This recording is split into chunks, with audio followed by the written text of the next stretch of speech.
Dear student, আজকে যে বিষয় নিয়ে আলোচনা করবো সেটা হচ্ছে চেঞ্জিং সেন্টেন্স। আজকে আমি শিখাবো হচ্ছে এসআরই থেকে ইম্পারেটিভ। দেখো আমি চারটা ঘর লিখেছি, এক্সাম্পল এবং অ্যান্সার ঘরটা লিখেছি। প্রথম রুলস হচ্ছে ইউ বাক্যের কথা যদি হয় এবং হাবুদক যদি হয় তাহলে সাবজেক্ট প্লাস সাবজেক্ট কিন্তু বাদ যাবে। যেমন একটা উদাহরণ দিয়েছি, you must do the work, এখানে ইউ আর মাস্ট বাদ যাবে, শুরু হবে ডু দ্য ওয়ার্ক। 2 নম্বর রুলস দেখো, ইউ যদি নাবোধক হয়, মানে ইউ বাক্যের কর্তা সেটা যদি নাবোধক বাক্য হয় তাহলে আমাকে কি করতে হবে, সাবজেক্ট প্লাস সাবজেক্ট হিসেবে শুড থাকতে পারে, সেক্ষেত্রে শুড বাদ দিতে হবে। বাট শুডের জন্য আমরা ডু নিয়ে আসবো, তাহলে ডু নট। যেমন ফর এক্সাম্পল দিয়েছি, you should not play cricket.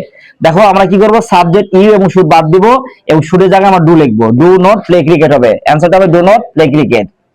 Number 3 rules, বাক্যের কর্তা যদি হয় ফার্স্ট পারসন আর থার্ড পারসন তাহলে আমাদের প্রথমে লেট লিখতে হবে, এরপরে সাবজেক্টের অবজেক্ট ফর্ম লিখতে হবে। যেমন উদাহরণ দিয়েছি, উই শুড প্লে ক্রিকেট, কিন্তু কথা মনে রাখতে হবে সাবজেক্টের পর যদি সাবজেক্ট ভার্ব থাকে, মডাল ভার্ব শুড মাস্ট এগুলো বাদ দিতে হবে। তাহলে লেট, দেখো উই শুড প্লে ক্রিকেট, এই উদাহরণটা হবে মানে অ্যান্সারটা হবে লেট আস প্লে ক্রিকেট। এভাবে আমাদের অ্যাসারিফ থেকে ইম্পারেটিভ করতে হবে। ধন্যবাদ।